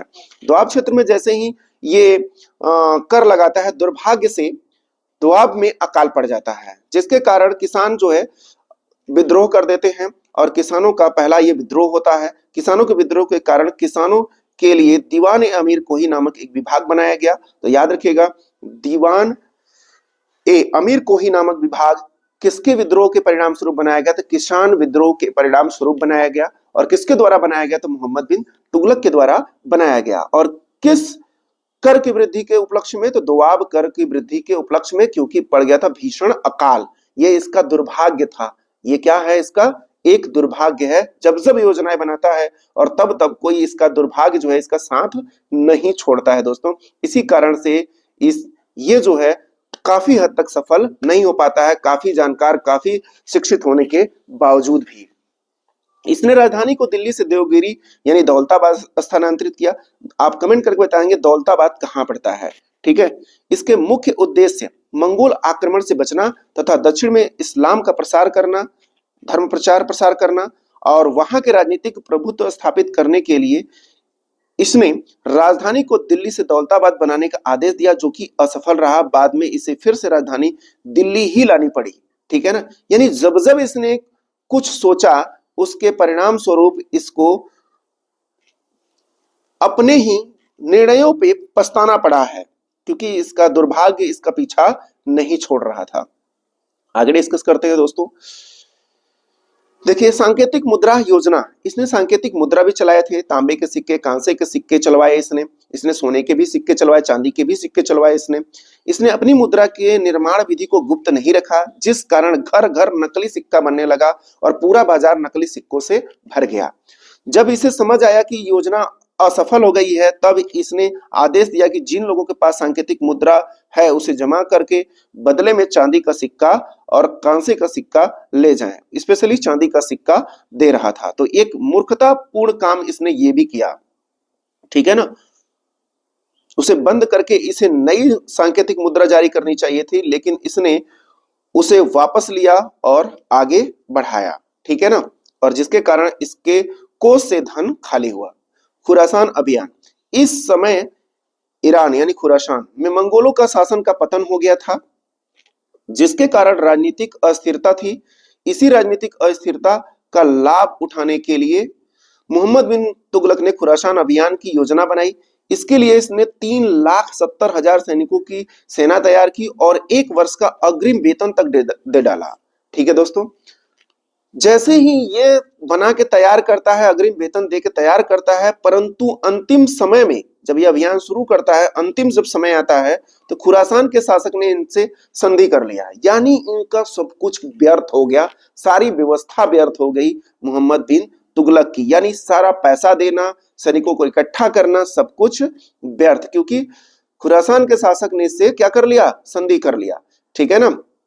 तो दोस्तों, संधि कहीं ना कहीं संधि इतने सैनिकों को देख के डर से ही हुआ है, तो कहीं ना कहीं पूरी तरह से व्यर्थ कहना उचित भी नहीं होगा। कराचिल अभियान योजना, इसने सैनिकों के विद्रोह से बचने के लिए हिमालय की दुर्गम चोटी कराचिल अभियान के लिए भेज दिया, जहां पर अधिकांश सैनिक रास्ता भटक गया या आपसी विवाद के कारण लड़कर मर गए। इब्न बतूता के अनुसार अंत में केवल 10 ही अधिकारी बचकर वापस आए थे। तो दोस्तों सोचिए जरा, कराचिल अभियान क्यों भेजा था इसने उत्तराखंड, समझ में नहीं आता। सारे सैनिक, सारे अधिकारी इसके मारे गए थे, आपस में लड़ लड़ के और रास्ता भटक भटक के। इसी के समय मोरक्को का यात्री इब्न बतूता भारत आया और मोहम्मद बिन तुगलक ने उसकी विद्वता से खुश होकर दिल्ली का काजी उसे नियुक्त कर दिया। किसे नियुक्त कर दिया? मोरक्को का यात्री इब्न बतूता को, याद रहेगा, मोरक्को का जो यात्री था इब्न बतूता, उसको नियुक्त किया था, इसके द्वारा नियुक्त किया गया था। ओके, बात करते हैं आगे। मोहम्मद बिन तुगलक के शासन काल में दक्षिण में हरिहर एवं बुक्का नामक 2 भाइयों ने 1336 ईस्वी में एक स्वतंत्र राज्य विजयनगर की स्थापना की और इसी के साथ 1347 में एक स्वतंत्र राज्य बहमनी साम्राज्य की स्थापना अलाउद्दीन बहमन शाह ने की, ठीक है। अंततः मोहम्मद बिन तुगलक की मृत्यु 20 मार्च 1351 को हो गई और इसकी मृत्यु से इतिहासकार बदायूनी लिखते हैं, बदायूनी दोस्तों याद रखिएगा, बदायूनी का कहना है, जनता को राजा से, राजा को जनता से छुटकारा मिल गया। जनता को राजा से, राजा को जनता से जो है छुटकारा मिल गया। इब्न बतूता जो है वो भारत आया 1333 में, मोरक्को का था, यह अफ्रीकी देश है। इसकी पुस्तक रेहला में मोहम्मद बिन तुगलक के समय की घटनाओं का उल्लेख मिलता है, ठीक है दोस्तों। आगे बढ़ते हैं हम लोग, फिरोज शाह तुगलक की बात करेंगे अब। फिरोज शाह तुगलक 45 वर्ष की उम्र में दिल्ली सल्तनत की गद्दी पर बैठा और बैठने के बाद उसने बहुत सारे उन निर्णयों को वापस लिया जो कि उसके पूर्व के शासक के द्वारा लिए गए थे। उसने शरीयत के अनुसार शासन किया और शरीयत में जिन करों का उल्लेख नहीं किया गया था उसे बंद कर दिया गया। शरीयत क्या होता था दोस्तों? एक मुसलमानों द्वारा एक समझ लीजिए संविधान हुआ करता था, उन लोगों का एक नियम कानून होता था, उसके अनुसार उन्होंने जो है फिरोज शाह तुगलक ने शासन किया। फिरोज शाह तुगलक अपने प्रशासनिक लोक कल्याणकारी कार्यों के लिए प्रसिद्ध था। लोक कल्याणकारी कार्यों के लिए प्रसिद्ध था। कुछ इतिहासकार ने सल्तनत का काल का इसे अकबर भी कहा है। सल्तनत काल का अकबर किसे कहा है? फिरोज शाह तुगलक को सल्तनत काल का, दिल्ली सल्तनत का अकबर कहा है। फिरोज शाह तुगलक ब्राह्मणों पर जजिया कर लगाने वाला पहला मुस्लिम शासक बना। फिरोज शाह तुगलक वह शासक था जो ब्राह्मणों पर जजिया कर लगाया। दोस्तों आप लोग कमेंट करके बताएंगे जजिया कर किसने सर्वप्रथम लगाया था, या आप लोग पीछे पढ़ चुके हैं। ठीक है दोस्तों, चलिए आगे बढ़ते हैं हम लोग। मोहम्मद बिन कासिम ने भारत पर सबसे पहले जजिया कर लगाया। आपको याद होगा, गैर मुसलमानों से लिया जाने वाला एक प्रकार का सुरक्षात्मक कर था, जिसमें बच्चों से, बूढ़ों से, औरतों से, विकलांगों से, ब्राह्मणों से कर नहीं लिया जाता था। फिरोज शाह तुगलक ने ब्राह्मणों पर जजिया कर लगा दिया और 1564 में जजिया कर को समाप्त किया। अकबर ने और औरंगजेब ने 1679 में फिर से लगा दिया और जजिया को अंतिम रूप से जो है मोहम्मद शाह रंगीला ने समाप्त किया। तो जजिया कर के संदर्भ में पूरा यहां पर डिटेल्स दिया हुआ है दोस्तों। जजिया कर से कोई क्वेश्चन नहीं छूटेगा, इसलिए इस चीज को पूरा याद रखिएगा आप लोग। जजिया कर को सर्वप्रथम मोहम्मद बिन कासिम ने लगाया, ठीक है, ब्राह्मणों पर फिरोज शाह तुगलक ने लगाया, अकबर ने जजिया कर को समाप्त किया, औरंगजेब ने पुनः लगाया और अंतिम रूप से मोहम्मद शाह रंगीला ने जजिया कर को समाप्त कर दिया। ठीक है ना, आगे बात करते हैं हम लोग। ऋणों की समाप्ति। फिरोज शाह तुगलक के शासन बनते ही उसने किसानों के ऋण को माफ कर दिया। उसके द्वारा 4 लगाए गए कर थे। एक खराज था, लगान कर था, एक खम्स था, युद्ध में लूटे गए माल पर कर था, जजिया कर गैर मुसलमानों से लिया जाने वाला कर, और जकात कर मुसलमानों से लिया जाने वाला प्रतिष्ठात्मक जो कर था वो था। ठीक है, तो ये बात को भी आप लोगों को याद रखिएगा। जौनपुर के शाही किले का निर्माण 1362 ईस्वी में दिल्ली सल्तनत के सुल्तान जो फिरोज शाह तुगलक ने कराया था। तो याद रखिएगा, शाही किले का निर्माण फिरोज शाह तुगलक द्वारा करवाया गया था जौनपुर में। फिरोज शाह तुगलक ने ही अपने चचेरे भाई मोहम्मद बिन तुगलक की याद में जौनपुर शहर की स्थापना किया था, जो हम लोग पीछे देख चुके हैं। आगे बात करते हैं राजनीतिक आपराधिक दंड के विधान। ठीक है, इसने राजनीतिक अपराध जैसे विद्रोह, गबन के दंड विधान में परिवर्तन करके कठोर दंड की जगह सामान्य दंड देने की व्यवस्था बनाया। सरकारी सेवाओं को वंशानुगत बनाया। फिरोज शाह तुगलक ने आदेश दिया कि सरकारी सेवक के वृद्ध होने या मृत्यु होने पर उसके पुत्र अथवा दामाद अथवा दास को सरकारी सेवा में नियुक्त किया जाए। नगद वेतन की जगह जागीर देने की व्यवस्था बनाई गई। इससे उच्च सैनिकों को नगद वेतन की जगह जागीर देने की व्यवस्था पुनः शुरू कर दिया था। तो ये बात भी आपको ध्यान रखना है कि सर्वप्रथम नगद वेतन किसने देना शुरू किया और सर्वप्रथम जमीन देने की प्रथा किसने शुरू किया, जागीर देने की प्रथा किसने शुरू किया। ये सारे क्वेश्चन आप लोग पढ़ चुके हैं पीछे, आप लोग याद करके रखिएगा क्योंकि ये सब क्वेश्चन इंपॉर्टेंट क्वेश्चन है। बात करें आगे तो फिरोज शाह तुगलक ने 3 प्रकार की मुद्राओं का प्रचलन किया था। एक संसगनी था, एक अध था, एक विक था। संसगनी जो था चांदी का मुद्रा थी, वो टंका के मूल्य का 1/6 मूल्य की हुआ करती थी। अध जो था वो तांबे की मुद्रा थी, जो जीतल की मुद्रा का 1/2 हुआ करती थी। और विक तो जो था वो भी तांबे की मुद्रा थी और जीतल के मूल्य का 1/4 हुआ करती थी। तो दोस्तों याद रखिएगा, संसगनी जो था वो चांदी की मुद्रा थी, टंका से 1/6, अध जो था जीतल का 1/2 और विक जो था जीतल का ही 1/4 हुआ करता था। नहरों के निर्माण की बात करें तो 5 बड़ी नहरों का निर्माण हिसार, फिरोजाबाद, फतेहाबाद, जौनपुर, फिरोजपुर, ये सभी 5 प्रमुख बड़ी नहरों का निर्माण जो है फिरोज शाह तुगलक द्वारा करवाया गया था। तो ये बात भी याद रखनी है आपको। सुल्तान ने अनेक नहरों का निर्माण कराया। यह नहरें दिल्ली, हरियाणा के मध्य केंद्रित थी। जो किसान इन नहरों से सिंचाई करते थे उन्हें हक ए सर्व सिंचाई कर लिया जाता था और उपज का 1/10वां हिस्सा हुआ करता था। और यही नहीं, 300 नगरों का भी निर्माण फिरोज शाह तुगलक द्वारा किया गया था दोस्तों। तो एक फिरोज शाह तुगलक जो है एक प्रमुख जो है शासक रहा है तुगलक वंश का। बात करेंगे, यह सर्वाधिक दास प्रेमी सुल्तान था। इसके पास 1,80,000 दास थे। इसने दासों को नियंत्रित करने के लिए दीवान ए बंदगान अर्थात दासों का विभाग स्थापित किया। प्रत्येक दास को 10 से लेकर 100 टंका वार्षिक वेतन दिया जाता था। 10 से लेकर 100 टंका वार्षिक वेतन दिया जाता था। सिफा खाना की व्यवस्था यानी निःशुल्क जो है चिकित्सालय की व्यवस्था भी इसने किया था। इसमें अनेक निःशुल्क चिकित्सालय की स्थापना करवाया। अनेक निःशुल्क चिकित्सालय की स्थापना करवाया और दार उल सफा यानी नामक राजकीय अस्पताल खुलवाया इसने। अशोक के स्तंभ खिजराबाद टोपरा गांव में और मेरठ से दिल्ली लाया इसने ही। अशोक के जो स्तंभ लेख हैं वो खिजराबाद टोपरा वाला जो था वो प्लस मेरठ वाला जो शिलालेख है इसके, वो दोनों जो है दिल्ली लाया कौन? आपका फिरोज शाह तुगलक। तो ये एक अत्यंत महत्वपूर्ण क्वेश्चन है, ये भी क्वेश्चन आपको याद रखना है।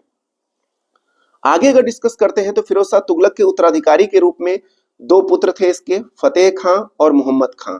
इसमें फतेह खां की मृत्यु फिरोज शाह तुगलक के जीवन काल में ही हो गई थी और मोहम्मद खां को फिरोज शाह के दासों ने राजधानी से भगा दिया और इस कारण फतेह खां का पुत्र तुगलक शाह द्वितीय इसका उत्तराधिकारी बना, जिससे 1388 से 89 तक शासन किया और 1389 में इसकी मृत्यु के बाद इसी का छोटा भाई अबू बकर शाह दिल्ली का सुल्तान बना।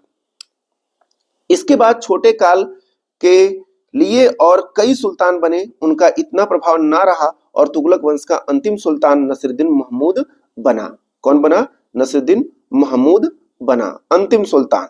नसीरुद्दीन महमूद की बात करते हैं हम लोग तो एक इंपॉर्टेंट बात यहाँ पे है कि मार्च 1394 में दिल्ली का जब शासक ये बन जाता है तो उसकी दुर्दशा को देखकर व्यंग से कहा जाता है, विश्व के सम्राट तुगलकों का राज्य दिल्ली के पालम तक फैला हुआ था, दिल्ली के पालम तक था फैला, ऐसा व्यंग कसा जाता है। किसके लिए? नसीरुद्दीन महमूद शाह के लिए।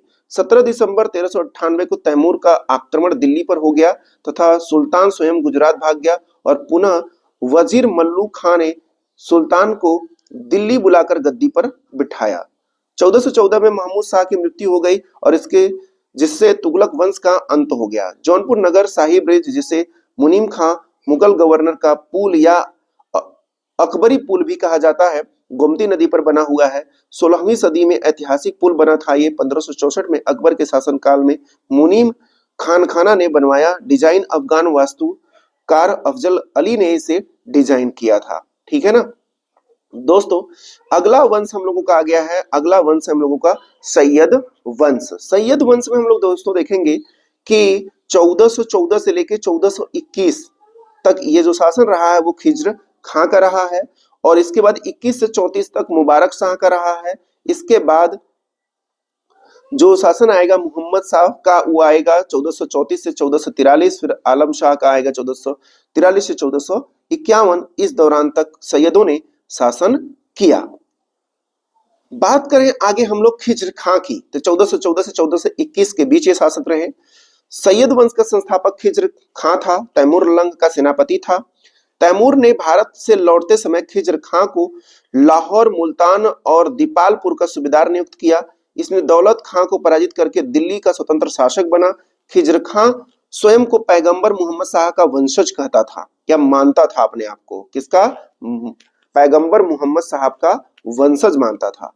खिज्र खां दिल्ली का स्वतंत्र शासक था, लेकिन यह स्वयं को तैमूरों का राज्यपाल मानता था। इसने सुल्तान की उपाधि ग्रहण नहीं की और न ही अपने नाम का सिक्का इसने जारी किया। तो एक बात यह भी है खिज्र खां से संबंधित कि इसने ना तो सुल्तान की उपाधि धारण की और ना ही अपने नाम से सिक्का जारी करवाया, क्योंकि ये जो है तैमूरों का राज्यपाल अपने आप को समझता था।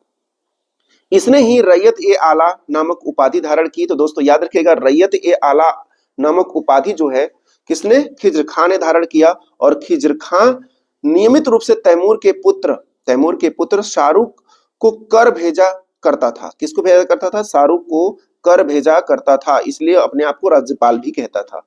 20 मई 1421 को खिज्र खां की मृत्यु हो गई। खिज्र खां की मृत्यु कब हुई? 20 मई 1421 को इसकी मृत्यु हो जाती है। अब शासक बनेगा मुबारक शाह। शासक कौन बनेगा? मुबारक शाह। खिज्र खां ने तो सुल्तान की उपाधि नहीं ली, परंतु उसके पुत्र ने सुल्तान की उपाधि ली और साथ ही साथ उसने शाही नामक उपाधि भी ली। और इसके दरबार में इतिहासकार रहता था जिसका नाम था अहमद सरहिंदी। उसने मुबारक शाह के ऊपर एक पुस्तक की रचना की और उस पुस्तक का नाम तारीख ए मुबारक शाही नामक पुस्तक की रचना किसके द्वारा की गई? अहमद सरहिंदी के द्वारा। ठीक है, जो इसके दरबार के एक तरह से कवि थे। ये बात भी आपको ध्यान रखना है। चलिए आगे बढ़ते हैं। इसने मुबारकाबाद नामक नगर की स्थापना भी किया। किसने? मुबारक शाह ने मुबारकाबाद नामक नगर की स्थापना किया। इसने भटिंडा और दोआब क्षेत्र में विद्रोहियों को सफलतापूर्वक दबाया और इसके वजीर द्वारा इसकी ही हत्या कर दी जाती है। किसके वजीर द्वारा? इसी के वजीर द्वारा इसकी हत्या कर दी जाती है। किसकी? मुबारक शाह की हत्या कर दी जाती है। आगे बढ़ते हैं। मुबारक शाह के बाद उसका भतीजा मोहम्मद शाह अगला सुल्तान बना। कौन बनेगा?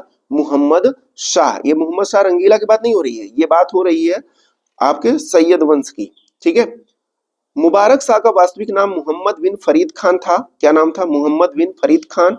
इसके समय में 1440 ईस्वी में मालवा के शासक महमूद शाह खिलजी ने दिल्ली पर आक्रमण किया और 3 दिनों के भीषण युद्ध के बाद दोनों में संधि हो गई और महमूद शाह खिलजी वापस मालवा चला गया और दिल्ली पर शासक किसका बना रहा? मोहम्मद शाह का शासन बना रहा।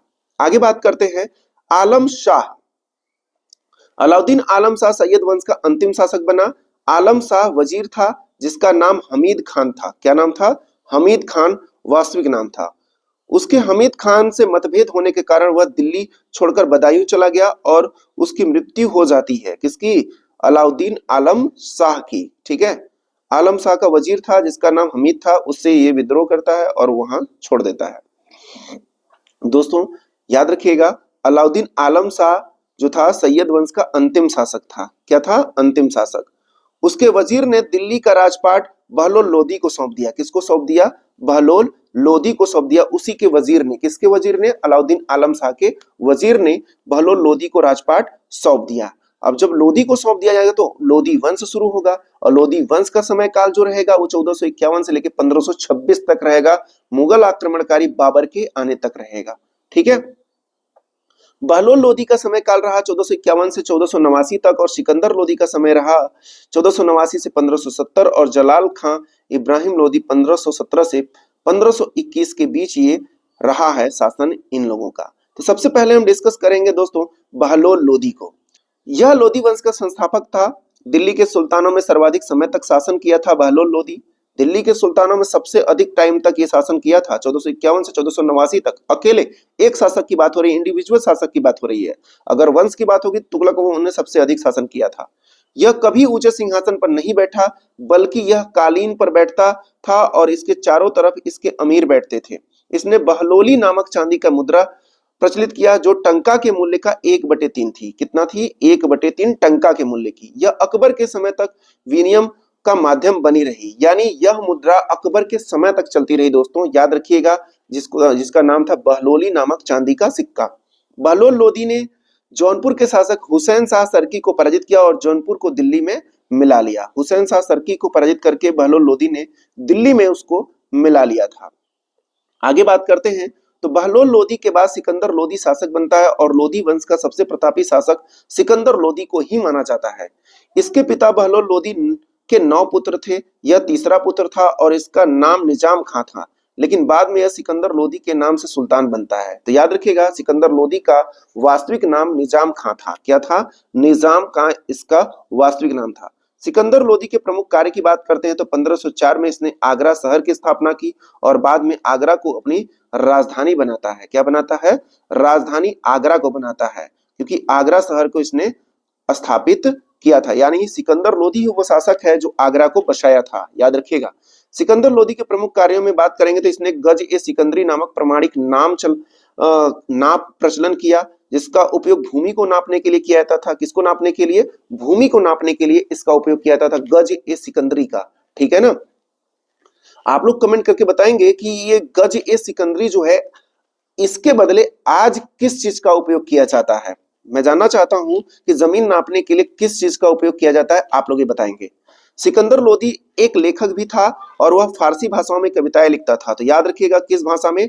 फारसी भाषा में कविताएं लिखता था, लेकिन वह अपने नाम की कविताएं नहीं लिखता था।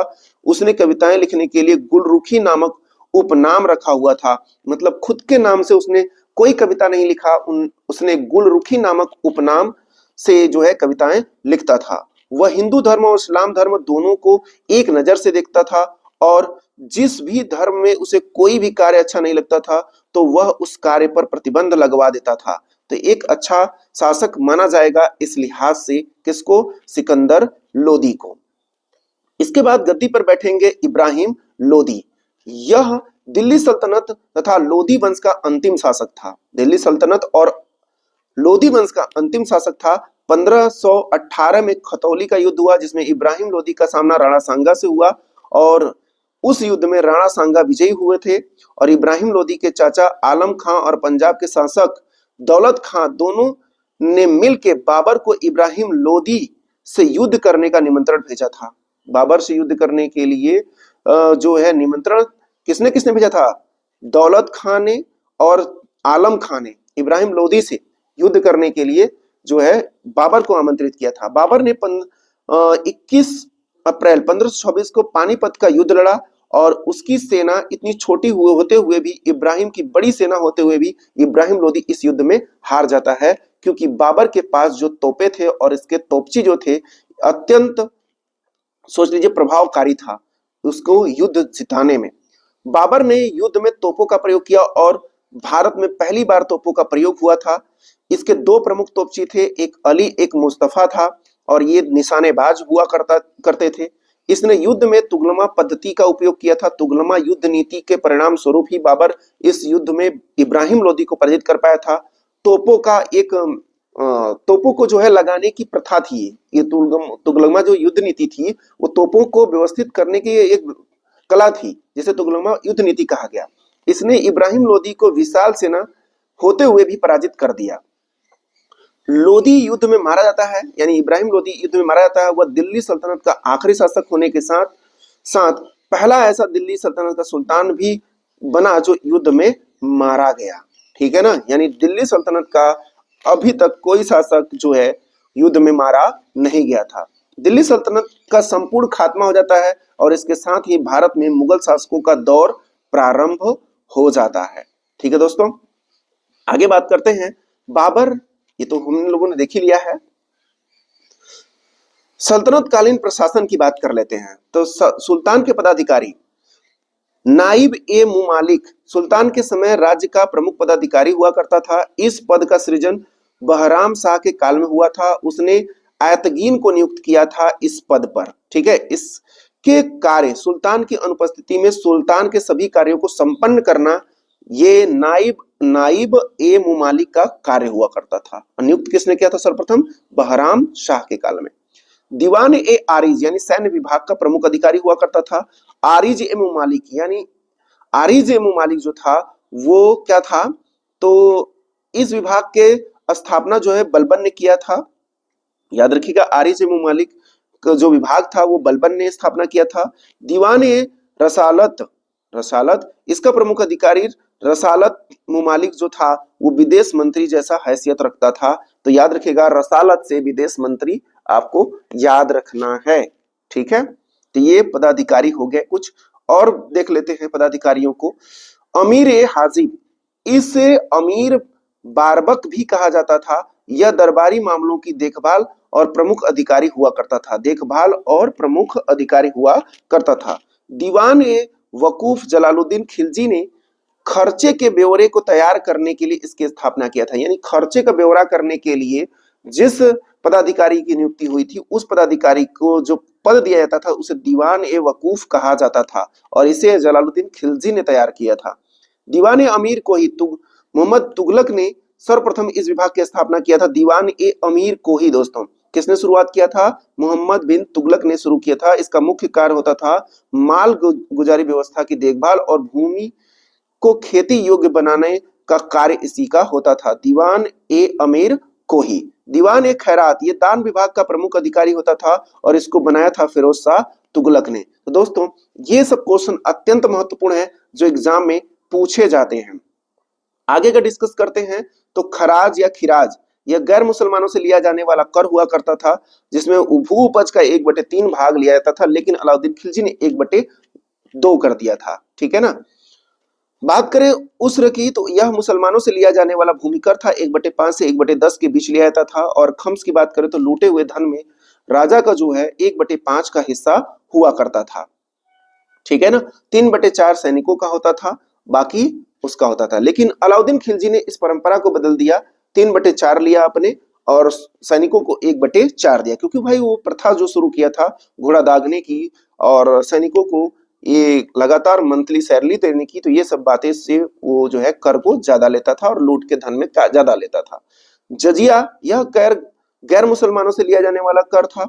ठीक है, इसमें ब्राह्मणों को, स्त्रियों को, वृद्ध को, अपंगों को, दिव्यांगों को इससे मुक्त रखा गया था। लेकिन आप लोग कमेंट करके बताएंगे जजिया कर जो है ब्राह्मणों पर किसने लगाया था, ये कमेंट में हम देखना चाहेंगे कौन कौन बताते हैं। जकात कर यह मुसलमानों से लिया जाने वाला धार्मिक कर था। इसमें 2.5% लिया जाता था कर के रूप में। कितना प्रतिशत? 2.5%, 1/2% उनसे कर के रूप में वसूला जाता था। हर्ब हर्ब ए सर्ब यह सिंचाई कर था जो उपज का 1/10वां भाग हुआ करता था। हर्ब ए सर्ब जो था सिंचाई कर हुआ करता था जो 1/10वां भाग हुआ करता था। चरी क्या था? चरागार पर लिया जाने वाला कर था। चरी चरागाह पर लिया जाने वाला कर था। घर गृह कर था, यह घरों पर लिया जाने वाला कर था। तरकात यह लावारिस संपत्ति को जब्त होने वाली आय से होने वाली कर थी। ठीक है ना, एक तरह से आय था, एक तरह से ये। प्रमुख इमारतों की बात करते हैं तो कुव्वत उल इस्लाम मस्जिद जो है कुतुबुद्दीन ऐबक ने करवाया था, दिल्ली में करवाया था और इसका निर्माण 27 हिंदू एवं जैन मंदिरों की सामग्री से किया गया था। यह दिल्ली की पहली इस्लामी इमारत है। यानी सोचिए जरा जरा, मस्जिद को भी निर्माण जो कराया गया है 27 हिंदू एवं जैन मंदिरों की सामग्री से करवाया गया, तोड़ ताड़ के। ठीक, 2.5 दिन का झोपड़ा ये अजमेर में बनवाया गया, संस्कृत विद्यालय को तोड़ ताड़ के बनवाया गया था। कुतुब मीनार जो है ये प्रथम मंजिला का निर्माण ऐबक ने, बाकी जो है इल्तुतमिश ने कराया और जो है बिजली गिर जाने के बाद ये फिरोज शाह तुगलक ने करवाया था। अलाई दरवाजा का निर्माण अलाउद्दीन खिलजी ने करवाया था और जमायत ये खाना मस्जिद का निर्माण अलाउद्दीन खिलजी द्वारा करवाया गया था। ये बात याद रखिएगा, इस्लामी शैली में करवाया था। 56 कोट ये भी जो है आपका गयासुद्दीन तुगलक द्वारा बनाया गया महल है। ये सुनहरी ईंटों से बनाया गया महल था और गयासुद्दीन तुगलक का जो मकबरा है दिल्ली में है और इस मकबरा को झील के मध्य में निर्मित करवाया गया है, तो याद रखिएगा इसको। सिकंदर लोदी का मकबरा जो है सिकंदर लोदी द्वारा ही बनवाया गया है, सिकंदर लोदी द्वारा ही। ठीक है, भारत का पहला मकबरा है जिसमें दोहरे गुंबद का उपयोग किया गया था। मोट की मस्जिद जो है ये सिकंदर लोदी की वजीर मियां भुआ ने बनवाया है। सामने की दीवार में 5 मेहराब द्वार भी बनाए गए हैं। ठीक है दोस्तों, तो इस तरह से ये दिल्ली सल्तनत के कुछ प्रमुख जो है बनाए गए इमारतें हैं जिसको आप देख सकते हैं। ठीक है ना, तो इसी तरह से ये वीडियो यानी हम लोगों ने मुस्लिम आक्रमणकारी और दिल्ली सल्तनत को कंप्लीट रिवीजन किया है। तो आप लोग इस वीडियो को पूरा कम से कम 2 से 3 बार देखें ताकि ये चीज आपका कंप्लीट रिवीजन हो सके और एग्जाम में कोई भी प्रश्न आपका ना छूट पाए। ये कंप्लीट जो है नोट्स एक तरह से आपका काम करेगा और आपको आसानी से चीजों को याद कराने में सहयोग भी प्रदान करेगा। ठीक है दोस्तों, तो इसी तरह की वीडियो को देखने के लिए प्लीज चैनल को लाइक एंड सब्सक्राइब करें। Thank you for watching.